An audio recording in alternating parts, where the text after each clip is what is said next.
Казвам се Руни Шаранков, имам собствена марка за дрехи, продавам слънчеви очила Беловар и говоря глупости. Зарибих се, като видях другите деца в училище, че имат кецове с колелца и ми казаха, че мога да си ги купа от контрабанда, беше на Витошка магазина тогава, може и преди 18-19 години и оттам започна всичко.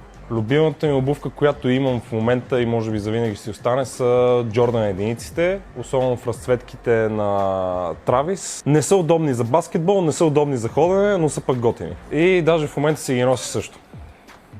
Ако питате Руни преди 20 години, меркуриалки, стоножки, в комбинация с дънки и потна риза на двора на училище. Ако питате мен сега, и то последните 2 седмици, може би New Balance 9060 наистина е все едно ходиш върху облачета. Любимите модели от магазина в момента са ми със сигурност New Balance 9060.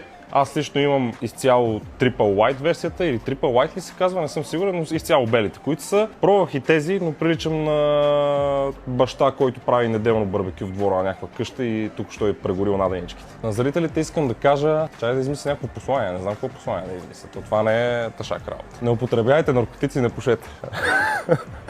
Ако ще следвате тренда, гледайте да сте първите, а не да сте като мен балъци накрая.